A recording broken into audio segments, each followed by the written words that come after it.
본문은 7장 전체입니다. 사람 이름하고 너무 이름 그 명수가 많아가지고 좀 줄여서 읽었습니다. 이제 예루살렘 성벽이 52일 만에 완공되었습니다. 놀라운 역사인 거죠. 문제는 이제 성이 중수되었는데 그 성 안에 주민이 너무 적어서 이제 성을 지켜내야 하는 그런 어떤 의무가 생겼는데 성을 지켜내기가 매우 어려운 그런 상황이 된 것입니다. 그래서 오늘 본문에 1차 포로기한 때 정착한 백성들이 명단이 나오고 있습니다. 이 3차 포로기한 명단은 이제 명수가 그리 많지 않고 이미 예루살렘에 정착하고 있는 경우가 대부분이기 때문에 지금 유다 변방으로 흩어져 살고 있는 1차 포로기한 때 왔던 그 백성들 위주로 명단이 지금 나타나고 있는 것입니다. 느헤미야는 이제 총독으로서 이들을 성 안으로 이주시킬 정책을 마련하기 위해서 이제 명단을 체크하고 있는 것입니다. 그리고 성벽이 없는 외곽에 사는 자들은 항상 외부의 그런 어떤 공격에 그런 위험에 노출되어 있었기 때문에 그 백성들을 보호하기 위해서 이제 성벽이 완공되었잖아요. 그러니까 그 안전한 지대로 이렇게 이주시키기 위해서 지금 이 명단을 개수를 하고 있는 것입니다. 우선 예루살렘 성을 다스리는 책임자를 정했습니다. 오늘 본문에 보니까 2절에 보니까 내 아우 하나니와 영문에 관한 하나냐가 함께 예루살렘을 다스리게 하였는데 하나냐는 충성스러운 사람이요 하나님을 경외함이 무리 중에 뛰어난 자라고 말씀하고 있습니다. 이 성의 전체 책임자를 정했는데 자신의 그 동생 하나니와 영문에 관한 하나냐를 세웠는데 여기서 우리가 주목해 봐야 되는 말씀은 2절에 그는 충성스러운 사람이요 하나님을 경외함이 무리 중에 뛰어난 자라는 이 말씀의 대목입니다. 하나님 나라 일꾼의 필수적인 영적인 덕목, 성품이 무엇인가 바로 충성심입니다. 성경에 하나님 앞에 귀하게 쓰임받았던 인물 가운데 이 충성을 빼놓을 수가 없습니다. 엘리야를 보면은 이전 성경에는 좀 특별한 단어를 쓰고 있는데 내가 여호와를 향한 열심이 특심하오니라는 표현을 쓰고 있습니다.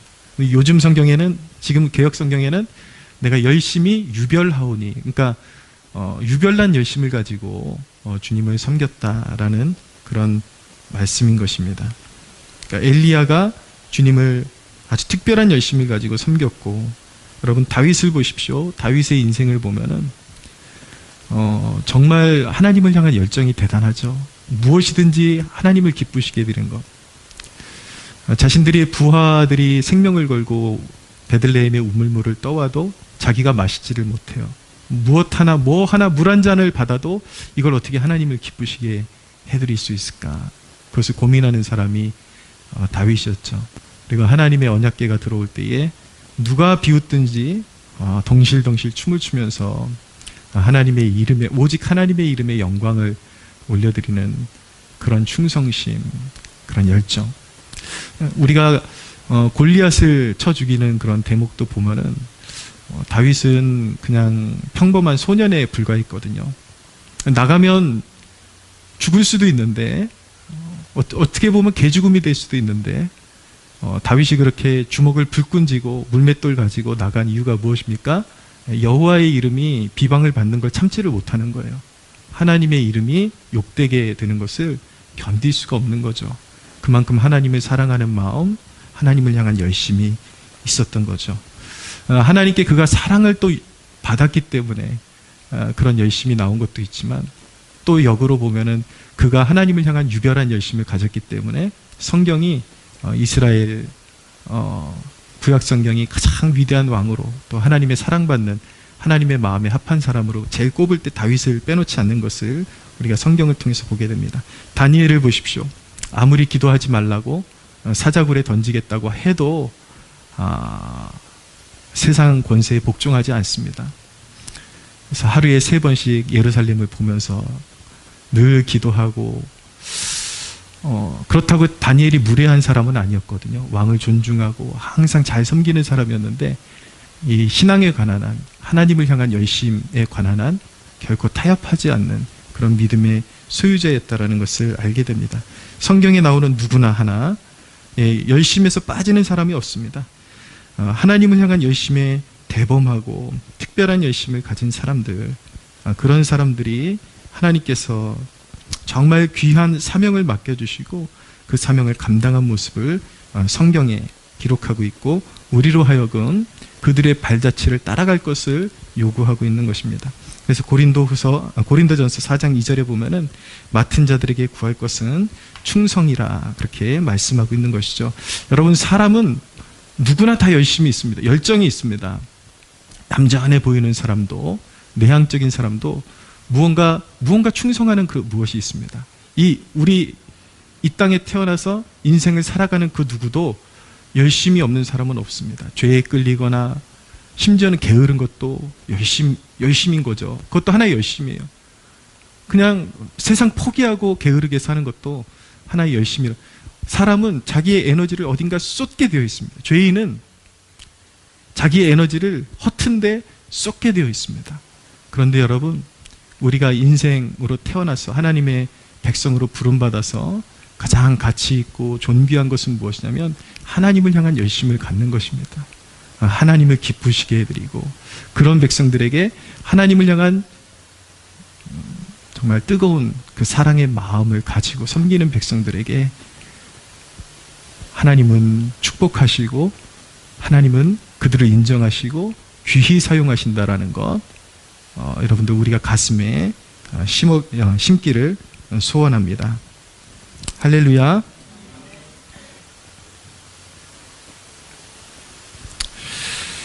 그리고 이제 느헤미야는 성을 지키기 위한 지침을 주고 있습니다. 3절에 보니까 내가 그들에게 이르기를 해가 높이 뜨기 전에는 예루살렘 성문을 열지 말고 아직 파수할 때에 곧 문을 닫고 빗장을 지르며, 또 예루살렘 주민이 각각 자기가 지키는 곳에서 파수하되 자기 집 맞은편을 지키게 하라.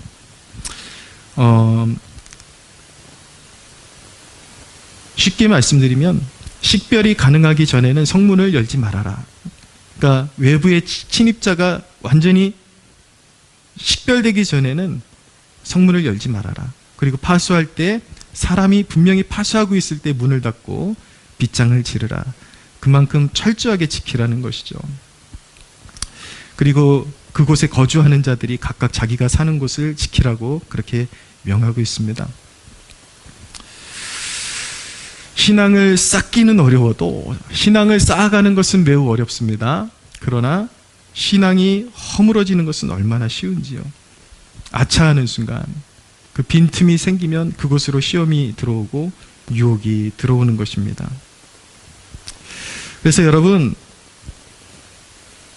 여러분들이 신앙생활하면서 어떤 부분 때문에 넘어진 그런 기억이 있다면, 그런 허점이 보였다면 방치하지 말고 그것을 보수하십시오. 내가 왜 넘어졌는지, 왜 시험에 휘청거렸는지 그 부분을 꼭 기억하면서 그 부분을 잘 보수해서 다시는 똑같은 시험이 스며들어오지 못하도록 영적으로 방비하는 태도가 매우 중요합니다. 그래서 그런 시험과 그런 영적인 탕류가 틈타지 못하도록 문을 걸어 잠그는, 영적으로 방비하고 걸어 잠그는 것이 우리 신앙을 지켜나가는 데 매우 중요한 것이다라는 것을 배우게 됩니다. 그러면서 이제 느헤미야가 3절에 보니까 내 하나님이 내 마음을 감동하사 이제 이 계보를 조사하게 되었다라는 거예요. 이 계보를 조사하게 된 동기가 뭐냐? 내가 그냥 세고 싶어서가 아니라 하나님이 느헤미야의 마음을 감동하사. 그러면 하나님의 사람이 무언가를 결정하는 방식은 하나님께로부터 감동을 받아서 결정해야 하는 것입니다. 여러분, 하나님은 분명히 주의 백성들 그에게 하나님께 길을 의탁하고 하나님 내 길을 인도하소서라고 그렇게 자신의 삶을 온전히 의탁한 백성들의 간구를 들으시고 행할 바를 보이시고 마음에 감동하신다라는 것을 믿어야 하는 것입니다. 예배에 나오는 이유가 이 예배를 통해서 말씀을 듣는 중에 하나님께서 감동하심을 주신다라는 것을 믿어야 합니다. 여러분들이 풀리지 않는 어떤 삶의 문제나 내 마음에 어떤 묶여있는 것들이나 이런 것들에 대해서 하나님께서 여러분들이 정말 하나님 앞에 집중할 수 있다면, 하나님 앞에 정말 간구하는 마음을 가질 수 있다면 하나님은 그의 성령으로 그의 백성들을 인도하시고 행할 바를 알게 하시고 항상 마음에 감동하셔서 가장 선한 것들을 선택하고 나아갈 수 있도록 그렇게 인도해 주신다라는 것을 믿어야 하는 것입니다. 이 명단을 묵상하면서 하나님 나라의 구성원들이 갖추어야 할 영적인 자격에 대한 통찰을 얻을 수가 있습니다. 하나님 나라의 구성원들이 어떤 사람들인가? 어떤 사람들이 하나님 나라의 구성원들이 될 수 있는가? 잘 들어보십시오. 첫째는 명단에 있어야 합니다. 하나님 나라의 구성원들은 명단에 있어야 합니다. 이 성이 정비되기 전에는 흩어져 살아야 했지만 이제 하나님 중심의 민족을 형성하기 위해서 예루살렘 성으로 모여야 할 필요를 느꼈습니다. 그래서 하나님의 백성들이 하나님 나라의 비전, 그 한 곳을 바라보기를 원하시고 하나님 나라의 사명, 그 한 곳을 위해 하나 되어지기를 원하시는 것입니다. 빌립보서 2장 1절에 4절은 이런 말씀이 있습니다.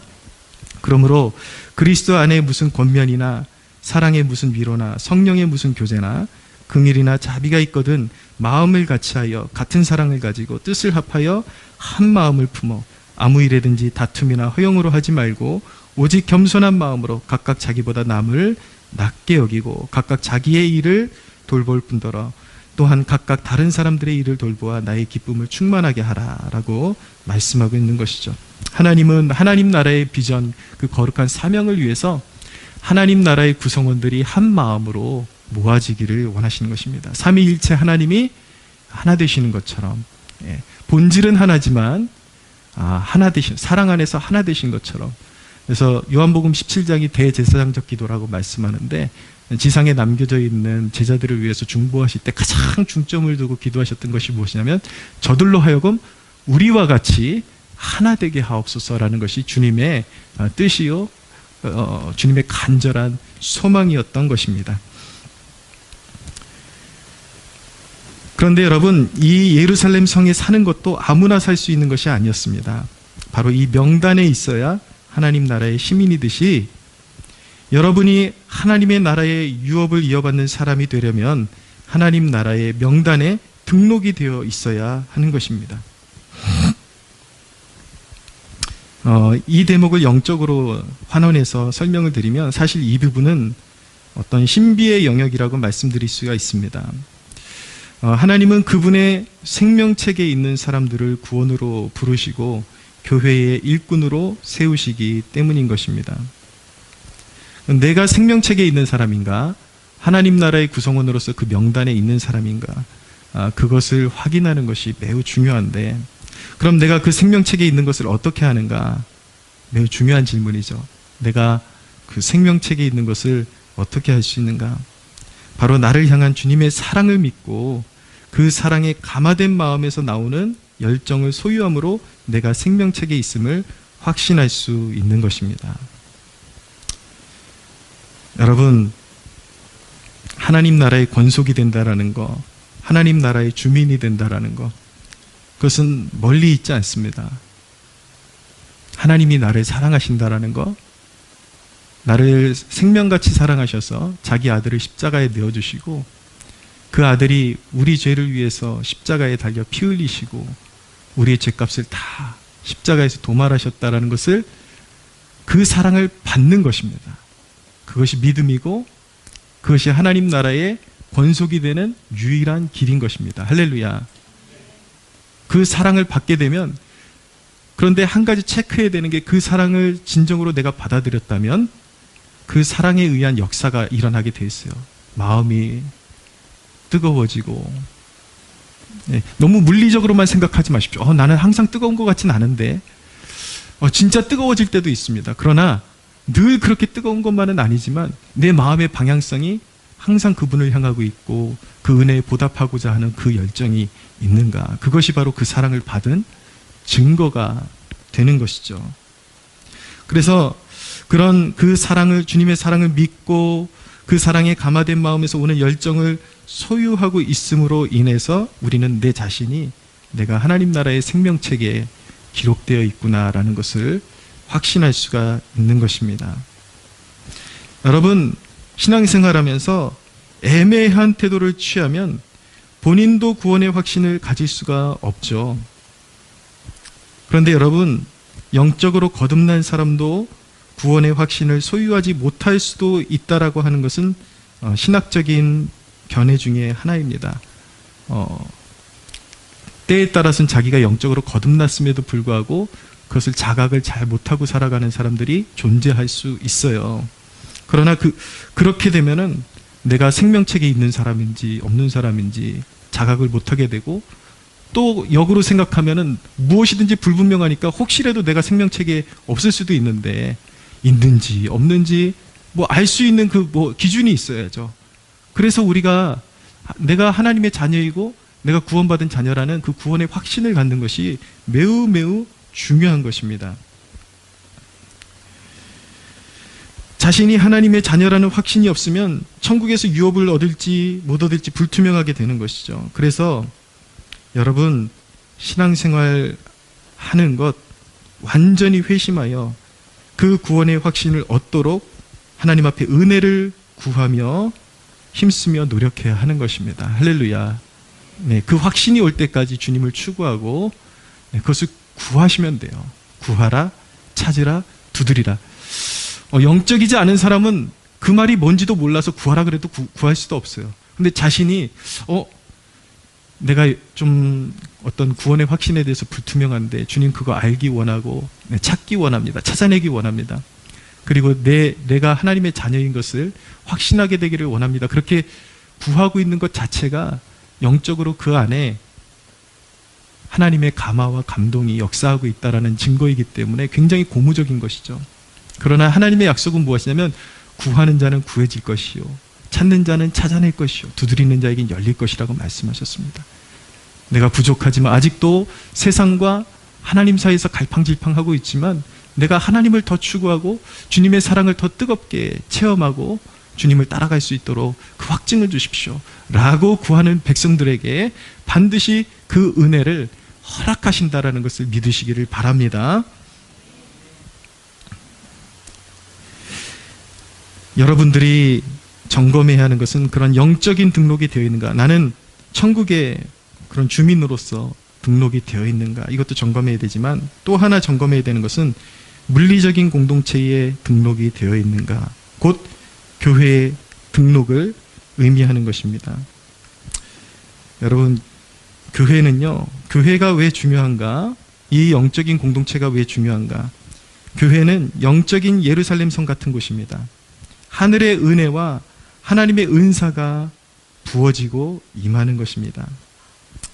그렇지만 이 땅의 어떤 한계, 우리가 육신의 어떤 한계에 갇혀 있다는 측면에서 지역교회가 존재하는 것이죠. 본어게인 교회가 존재하고 이웃교회가 존재하고 우리는 몸 안에 있기 때문에 어느 한 교회를 선택해야 하는 것입니다. 그래서 지역교회가 존재하고 거기에 속하게 하신 것은 하나님의 뜻인 것입니다.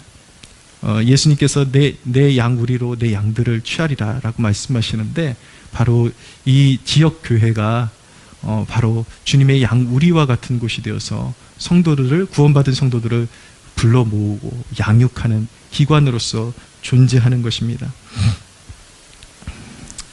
여러분, 근데 교회에 등록한다라는 것은요, 제가 오늘 이 설교 듣고 당장 등록카드를 쓰라, 거기에 방점이 있는 것이 아닙니다. 교회에 등록한다라는 것은 단순히 카드를 쓰라는 것이 아닙니다. 카드만 쓰고 이전이나 지금이나 어떤 신앙생활의 자세가 똑같다면 그건 의미가 없는 것이죠.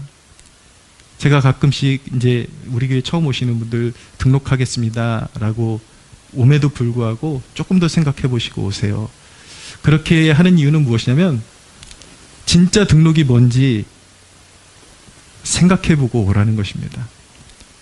수많은 사람들이 교회에 그냥 카드만 쓰지만 아무런 활동도 하지 않고 주님의 나라의 그런 권속으로서의 어떤 의식 있고 책임 있는 그런 행동을 보이지를 않기 때문에 그렇게 되면 안 되니까, 그것이 결국 교회 등록이라는 것은 어떤 신앙 성장과 연결이 돼야 유익이 있는 것인데, 자기 신앙 성장과 전혀 유익이 없고 하늘의 축복을 받는데 전혀 연결이 되지 않는데 카드만 쓰는 것은 전혀 도움이 되지 않기 때문에 좀 더 생각해 보고 오십시오. 그리고 정말 이 교회에서 책임 있는 일원으로서, 하나님 나라의 권속으로서 이 공동체를 사랑하고 주님께서 맡겨주신 교회라는 확신을 가지고 섬김의 마음이 일어날 때에 등록하십시오. 제가 그렇게 안내를 하는 것입니다.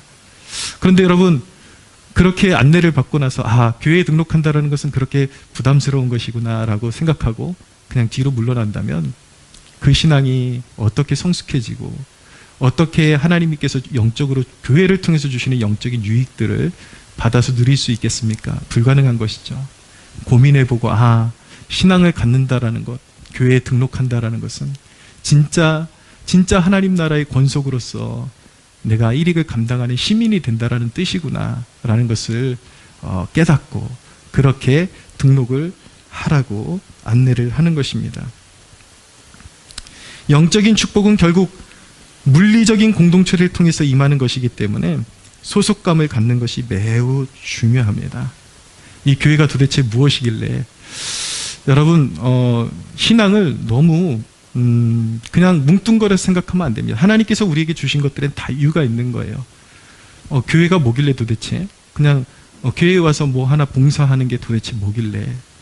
그러나 하나님께서는 하늘에 계시고 또 하나님께서는 그분의 보좌에서 다스리시기 때문에 우리에게 그분을 섬길 수 있는 길을 어떻게 열어주신 거냐면, 이 교회라는 기관을 통해서 구약시대에는 그 성막을 완성하고 이 짐승 제사를 짐승을 잡아서 제사를 드리고 이런 것들을 통해서 하나님의 그런 어떤 구속의 대속에 대한 그 은혜를 간접적으로 바라보게 되는 것이죠. 그것을 하나님께서 어떻게 보면은 퍼포먼스 같은 것을 우리에게 허락하신 것이지만 그걸 믿음과 결부시켜서 바라보게 되고, 이것이 나의 대속자가 나를 위해서 행하신 일이구나, 그것을 믿음으로 바라보게 될 때 거기에 모세의 성막에도 하나님의 영광스러운 임재가 나타나서 자기의 죄를 속함받고 하나님 앞에 간구하는 백성들에게 하늘의 복을 부어주시죠. 그런 원리가 교회 중에 있는 것입니다. 아무것도 아닌 것 같은데 그냥 이거 뭐 하나 대충 쓸고 뭐 닦고 물 하나 떠다 놓고 찬양하고 이게 뭐 대단한 것 이게 뭔데 이런 걸 자꾸 하라고 시키냐, 여기에 무슨 축복이 있냐라고 그렇게 오해할 수도 있겠지만 거기에는 엄청난 영적인 의미들이 숨어 있는 것입니다. 여러분, 성찬식 때 우리가 빵을 떼고 잔을 나눕니다. 이건 주님께서 영구히 우리에게 주신 그런 거룩한 예식인데 사람들이 이 영적인 의미를 잘 모르는 경우가 있어요. 이 성찬식을 바라보는 몇 가지의 시각이 있었는데, 처음에는 로마 카톨릭은 이 화채설이라는 것을 주장했습니다. 무엇이냐면 빵을 떼고 이럴 때 이게 진짜 예수님의 살로 변한다라는 거예요. 그 진짜 피로 변한다라는 것이죠. 근데 그거는 종교개혁자들이 봤을 때에 좀 허무맹랑한 소리에 불과했습니다. 그건 잘못된 것이다. 그래서 종교개혁자들은 어디로 흘러갔냐면, 빵을 떼고 포도주를 마시는 것은 상징을 하는 것이다. 그래서 상징설로 흘러가게 됩니다. 그것이 이제 우리가 이름을 들어봤을 만한 찌빙글이라는 종교개혁자를 통해서 이것은 상징이다, 상징설로 그렇게 치부를 할 뻔했죠. 그런데 이 성찬에 담긴 올바른 진정한 의미를 찾아낸 사람이 누구냐면 바로 존 칼빈입니다. 존 칼빈은 무엇을 주장했냐면 영적 임재설이라는 것을 주장을 했습니다. 무엇이냐면 빵과 잔은, 포도주는 물론 상징적인 면이 있지만 상징에서 끝나는 것이 아니라 우리가 믿음을 가지고 믿음과 결부시켜서 빵을 떼고 나눌 때에 거룩하신 성령께서 임재하셔서 그리스도의 피 흘리신 은혜를 우리에게 적용시켜 주시고 입혀 주시고 우리의 마음을 감동시키셔서 하늘의 복으로 연결시켜 주신다라는 것입니다. 이거 엄청난 것이거든요. 그러니까 단순히 그냥 빵을 떼고 잔을 나누고 있는 것 같지만 이따금씩 그런 감동을 느끼시는 분들이 있을 거예요. 거기에 어떤 설교가 있는 것도 아니고 그냥 떼고 마시는 것 뿐인데 말할 수 없는 어떤 감동과 전율이 오고 감사가 일어나고 그러면서 하늘에 정말 주님이 날 사랑하시고 이 일을 행하셨구나 라는 것이 마음속 깊이 이렇게 쑥 들어오는 그 믿음이 강건해지는 그러한 축복을 누릴 때가 있을 것입니다. 왜입니까? 눈으로 보여지는 것은 식빵 하나 떼는 것 같지만 영광의 영, 하나님의 영이 거기에 함께 하시기 때문인 것입니다. 할렐루야. 네, 교회라는 것이 별거 아닌 것 같아요. 와서 그냥 봉사하는 것 같고 그냥 왜 이런 데 모이라 그러지? 별거 아닐 것 같은데 근데 영적 임재설이 있는 거예요. 영적인 임재가 있는 거예요. 내가 이것을 믿음과 결부시켜서 이것은 주님의 몸이고 주님께서 기뻐하시는 것이고 주님께서 나에게 맡겨주신 것이다라는 그 마음을 가지고 그 섬길 때에 거기에 하늘의 복이 임하고 하나님의 영광의 임재가 있고 우리의 영적인 필요를 아시고 채워주시는 하늘의 공급이 거기서 충만하게 일어나게 되는 것입니다. 할렐루야. 알고 섬기셔야 돼요, 여러분. 그냥 이렇게 교회 섬기라니까 이렇게 섬기는 거지. 이러면 축복이 있다 그러니까 그냥 섬기는 거지. 그냥 하는 거지. 그게 아니라 영적인 충만한 임재가 우리가 믿음과 결부시켜서 순종하는 그 모든 곳에 하나님의 영광의 임재가 드리워지고 하나님이 우리의 모든 영적인 필요를 돌보시는 그 은혜가 임하는 것입니다. 오늘 예배 가운데 여러분들의 영적인 필요를 채워서 돌아가는 축복이 있게 되기를 바랍니다. 여러분, 소속이 없으면 결국에 하나님의 보호와 인도, 다스리심에 깊숙한 곳으로 들어오지 못하게 되는 것입니다. 여러분, 결국 영원한 주님의 나라에서 여러분의 이름이 명단에도 없고 섬긴 기록도 없다면 그거야말로 가장 두려운 일 아니겠습니까? 사랑하는 여러분, 이 설교를 통해서 여러분들의 영적인 정체성의 확보가 이루어지기를 축복합니다. 할렐루야. 네, 애매한 데 서 있지 마십시오. 애매한 데 서 있으면 자기도 굉장히 헷갈려지잖아요. 자기도 헷갈려지고 확신을 가질 수 있도록 내 삶을 주님께 온전히 드리는 그런 결단이 있어야 되는 것이죠. 두 번째, 하나님 나라의 백성의 자격은 자기 역할을 알아야 합니다. 구약시대에 하나님의 백성들의 정체성은 신정국가를 이루는 것이었습니다. 그러나 우리가 사는 시대는 엄연한 의미에서 신정국가가 존재하지 않는다고 봐야 합니다. 그러나 이 땅을 살아가는 그리스도인에게는 두 가지 정체성이 공존하는데 하나는 이 땅에 속한 시민이라는 것이고 다른 하나는 하나님 나라의 시민이라는 것입니다. 우리에게 우선순위는 하나님 나라인 것입니다. 우리가 이 땅에 속한 시민이기도 하지만 하나님 나라의 가치가 이 땅에서의 삶의 방향을 결정해야 하는 것입니다. 그런 의미에서 여전히 우리의 속사람, 거듭난 이 속사람은 하나님께 속한 신정국가의 일원이라고 볼 수가 있는 것입니다. 그래서 우리에게 제일 중요한 가치는 사나 죽으나 하나님을 섬기는 것입니다. 오늘 명단을 관찰하면 하나님 나라를 이루는 중심에 예배가 있었다라는 것을 발견하게 됩니다.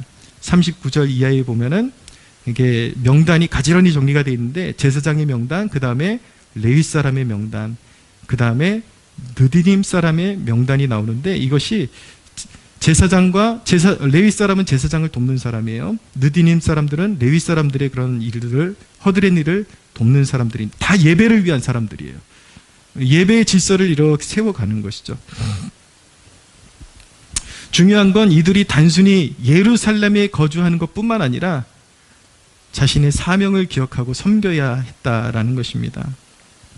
우선적으로 여러분 스스로가 하나님 나라의 구성원이 맞는지 점검하려면 여러분의 삶의 1순위가 예배인지를 점검해야 합니다. 물론 공예배는 물론이고 매일의 삶 가운데 하나님을 경외함으로 하나님을 섬기는 것이 1순위로 살고 있는지를 스스로에게 물어보십시오. 예. 하루에 눈을 뜨자마자 찾는 존재가 누구입니까? 하나님께 내 삶을 의탁드리고 그분을 경외하고 당신 뜻대로 살겠습니다라는 이것이 예배거든요. 모든 삶마다, 모든 발걸음마다 하나님이 원하시는 것이 무엇입니까? 내가 그런 삶을 살기 원하고 그렇게 되기 위해서 인도함 받기를 원합니다. 전적으로 하나님을 경외하는 그 태도, 이것이 예배거든요. 이것이 여러분들의 삶 가운데 주장되고 있는지 스스로에게 물어보고 점검해 보십시오. 그렇게 살아가는 사람이 하나님 나라의 구성원이고, 그걸 몰랐다면 이제는 적용하고 실천해야 하는 것입니다. 그리고 여러분이 하나님 나라의 구성원이라면 그분의 부르심을 따라, 은사에 따라 자기가 있어야 할 자리를 깨닫고 역할을 잘 감당해야 하는 것입니다. 여러분, 공동체의 영적인 필요를 볼 수 있는 눈을 가진 사람이 귀합니다. 예수님이 십자가를 지시기 전 공생의 거의 마지막에 주님께서 십자가에 죽으실 것을 영적으로 감지하고 주님의 마음을 알고 옥합을 깨어드린 그런 여인의 헌신이 얼마나 귀히 여김을 받았는지 생각해 보십시오. 오늘 본문에 보면은 좀 특이한 이름이 나오는데 46절에 보면 느디님 사람들이 나오죠. 이 사람들이 어떤 사람들이냐면, 이 느디님 사람들은 옛날 가나안 족속 중에, 그러니까 이제 여호수아 시절에 가나안 정복을 했지 않습니까? 그때 가나안 족속들을 진멸하고 멸절시키면서 또 노예로 잡은 사람들이 있어요. 이스라엘에게 포로가 되어 성전에 수발드는 그런 종이 된 자들이 있습니다. 그때부터 이들은 이스라엘에게 속한 사람들이 되었어요. 그런데 이들이 바벨론의 포로기까지 마치고도 유대인들처럼 함께 예루살렘으로 복귀하고 하나님을 섬기고자 이 자리에 있는 것입니다. 너무나도 귀한 것이죠. 잘 고민해 보면 매우 은혜로운 대목인 것입니다. 여러분, 이스라엘 족속 가운데서도 그렇게 어떤 메인 부류에 속하지도 못하고 어떤 노예처럼 끌려와 가지고 자신들의 조상들이 그렇게 쓰임 받았는데 그들은 하나님을 알게 된 것이죠. 포로기를 지내고도 같이 하나님을 섬기려고 돌아와서 이렇게 명단에 속하게 된 것입니다. 천국은 어떤 사람들의 것입니까? 천국은 침노하는 자의 것입니다. 아무리 세상에서 보잘것없어도 하나님의 사랑을 받고 축복을 받는 사람들은 무엇입니까? 그 은혜를 사모하는 백성들, 스로보니게 여인처럼 당신의 은혜라면 떡 부스러기만한 은혜라도 줬사오니 내게 허락해 주소서. 그 마음을 가진 사람들, 그 사모함을 가진 사람들을 하나님은 외면하지 않고 쫓아내지 아니하십니다. 할렐루야. 예. 그 마음을 가지고 주께로 가까이 오는 사람 복이 있습니다. 예수께로 내 비천하지만 할 줄 아는 것도 별로 없지만 그래도 주님 믿고 따르고 섬기겠습니다 라고 할 때에 주님께서 큰 광대한 은혜의 문을 열어주심을 믿으시기를 바랍니다.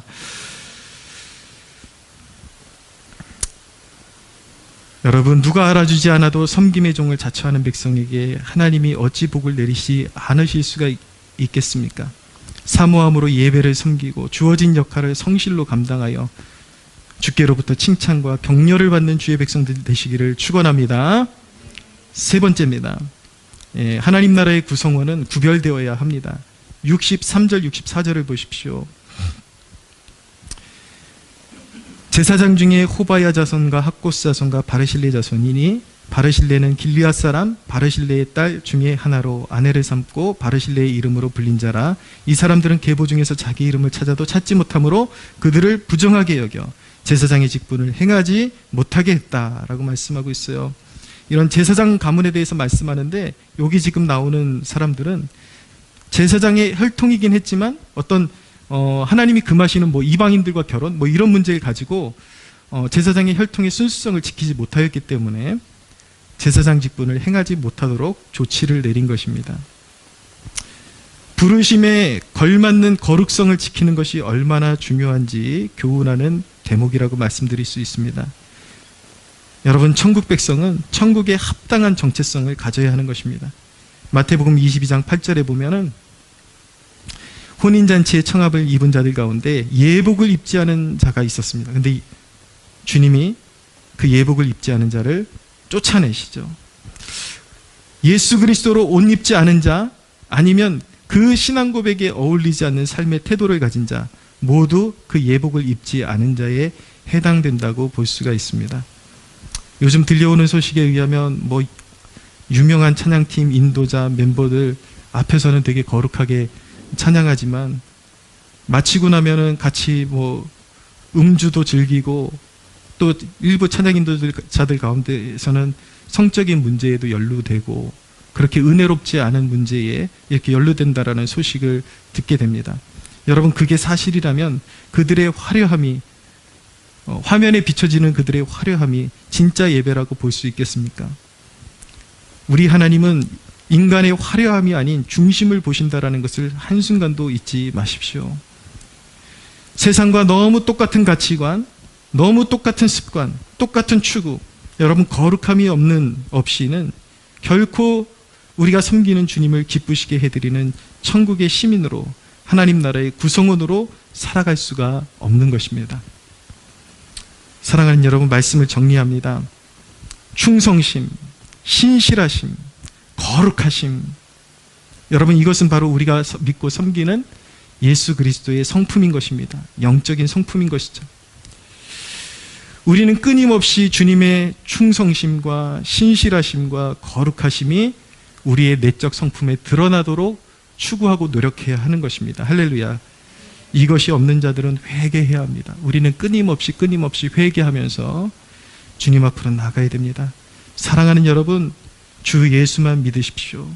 거룩한 임재 속에 여러분들의 성품이 우리 주님의 거룩한 성품을, 그리고 충성스러운 성품을, 신실하신 성품을 닮아가게 해달라고 간구하는 백성들 되시기를 주님의 이름으로 축복합니다.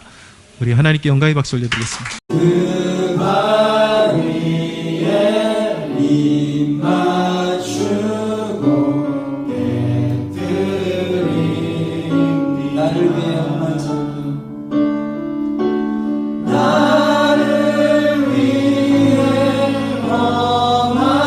산길 오르신 그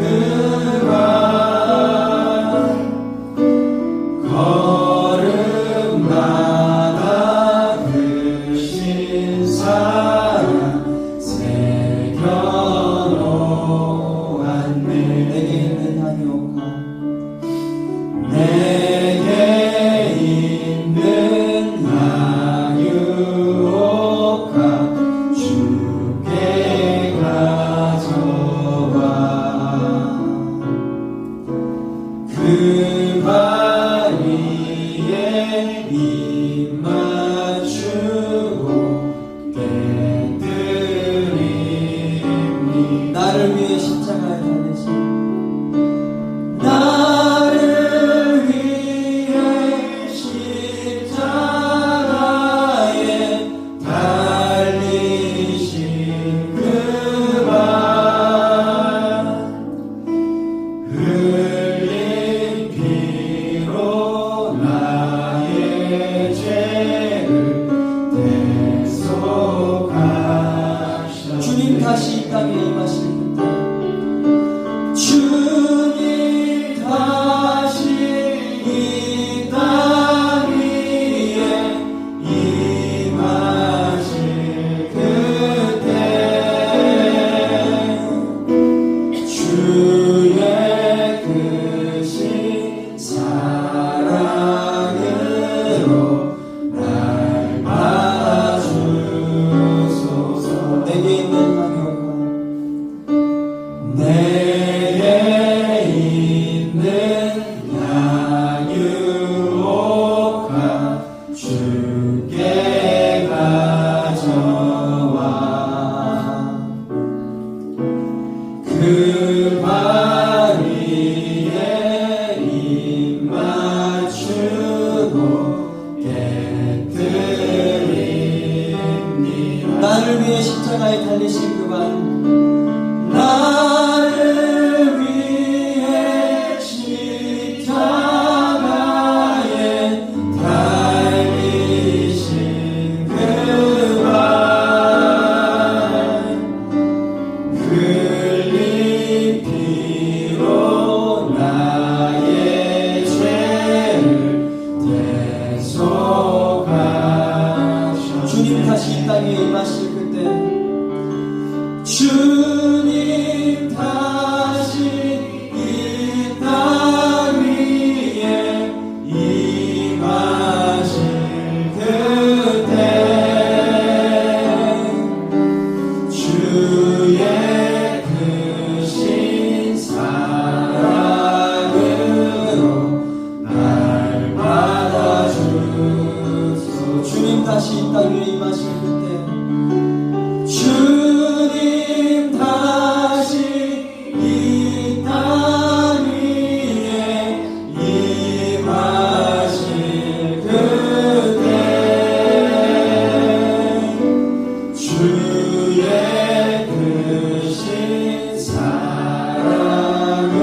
주고 해드립니다.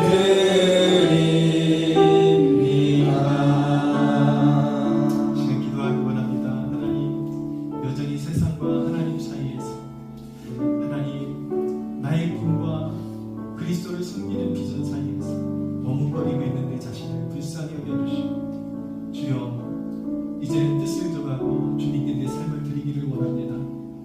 주여 그 나라의 영광스러움을 볼 수 있게 도와주시고, 십자가에서 나를 위해 행하신 그 사랑의 놀라운 그 큰 은혜를 깨닫게 해주셔서 내가 주께 삶을 드리는 것이 정말 하나님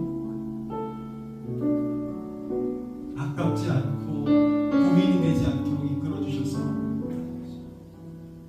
천국은 구하고 찾고 두드리는 자에게 열린다고 말씀하셨는데, 주여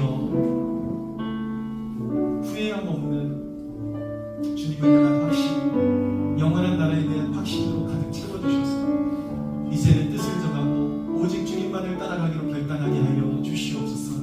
우리 함께 주여 부르짖고 기도하겠습니다. 주여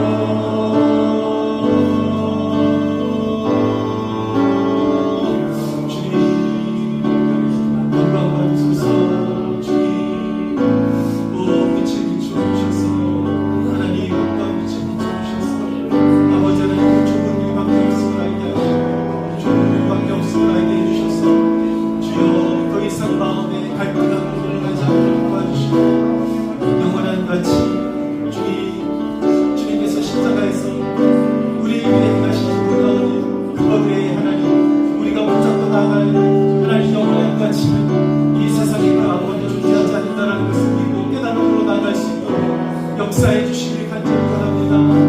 우리의 마음에 확고한 믿음이 생겨날 수 있도록 오 주여 주의 문을 열어주시고 하나님 나라의 영광스러움을 발견하고 그 나라의 권속으로 그 나라의 시민으로 살아가는 것이 우리의 하나님 유일한 기쁨이고 하나님 우리의 모든 행사임을 주여 기억하게 하여 주시옵소서. 오 주여 주의 나라 소망하고 오 주님의 나라의 일원으로서 하나님 우리가 감당해야 될 일들을 깨닫고 하나님 기쁨으로 감당할 수 있도록 도와주시고 우리 주님의 충성심과 신실하심과 그 사랑의 그 넓으심과 오 하나님 거룩하심을 우리의 심령 속에 새기고 살아갈 수 있도록 주님 은총을 베풀어 주시길 간절히 원합니다. 하나님 은혜를 베풀어 주시옵소서. 한 번 더 기도하겠습니다. 하나님 이 시대에 영적인 가치를 모르고 세상의 절망의 늪에 빠져서 신음하는 영혼들 하나님 그들을 구원하는 기회로 쓰임받게 하여 주시옵소서. 이 땅의 청년들을 그리스도께로 인도하는 그런 축복의 통로로 기름 부어 주시옵소서. 하나님 이곳의 빈자리들을 기억하여 주시고 주를 경외하고 사랑하고 주님을 섬기기를 기뻐하는 백성들로 채워 주시옵소서.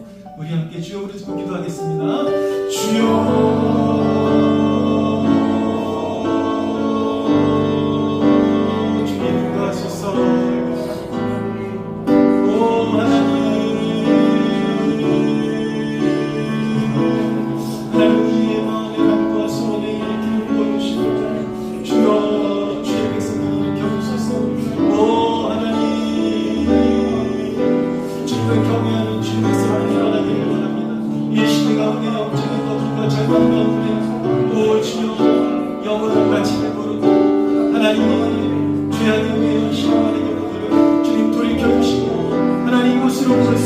하나님 그들의 예배를 연락하시고 그들에게 하나님 나라의 비전을 주시고 하나님 위에 살아갈 수 있도록 오직 그리스도의 깃발을 들고 살아가는 거룩한 백성들로 거듭날 수 있도록 오 하나님 그들을 이끌어 주소서. 주의 백성들을 이끌어 주소서. 하나님 우리 소원합니다. 하나님 교회 중에 임하시고 오 주여 주의 백성들을 일으켜 주소서. 이곳의 빈자리들이 주님의 권능으로 채워지고 하나님 예배의 열기로 충만해지며 하나님 성령의 임재로 충만해지는 거룩한 공간이 되기를 원하나이다. 오 주님 우리 예배를 받아주소서. 우리 마음의 소원을 이루어주소서.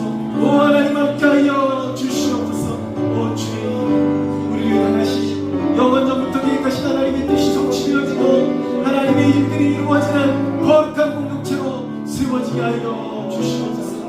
오 주님 사랑합니다. 찬양합니다. 다 같이 자리에서 일어서시겠습니다.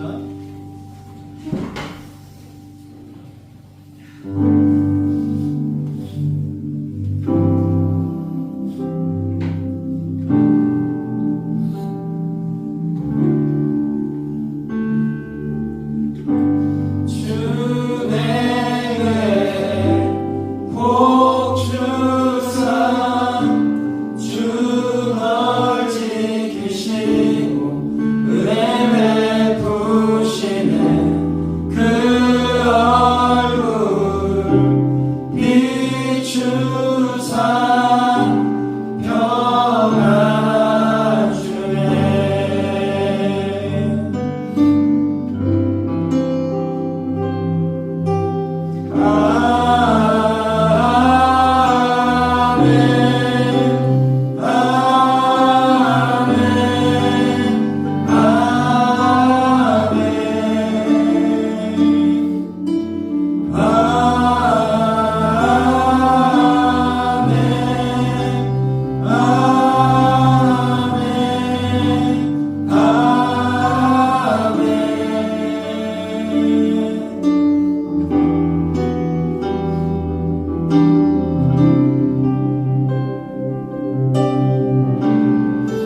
십자가에 오르신 우리 주 예수 그리스도 앞에 영광의 박수를 드리겠습니다.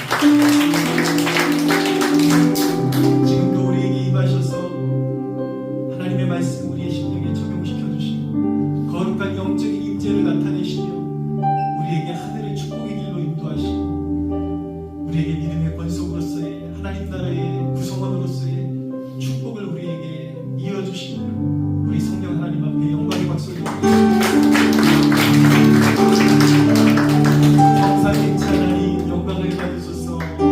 주밖에 없나이다. 우리의 생명 따기까지 섬기고 주님 그 고난에 참여하도 아깝지 않은 우리 하나님 그 거룩하신 이름만을 높이며 결단합니다.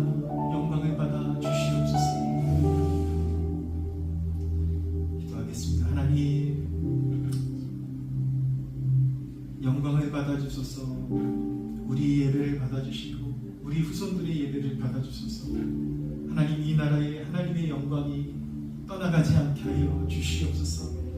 하나님 우리를 믿음의 구성원으로 하나님 나라의 시민으로 권속으로 부르셨으니 하나님 그 유업을 잃어버리지 아니하도록 믿음으로 굳건하여져서 주의 말씀 따라가고 순종하며 열매 맺는 주의 백성들 될 수 있도록 축복하여 주시옵소서. 우리의 어두운 마음을 비추사 하나님 무엇을 선택해야 할지 모르고 갈팡질팡할 때에 하나님 느헤미야에게 하셨던 것처럼 성령으로 감화하여 주시고 감동하여 주사 오직 성령이 주시는 그 빛을 따라가는 거룩한 백성들 되게 하여 주시옵소서. 감사와 영광을 올려드리며 우리 주 예수 그리스도의 이름으로 기도하옵나이다. 아멘. 이제는 우리 주 예수 그리스도의 은혜와 하나님 아버지의 사랑과 성령 하나님의 교통하심이 이곳에 고개 숙인 주의 백성들 머리 위에 영원토록 함께 하시기를 축원하옵나이다. 아멘. 하나님께 영광을 받습니다.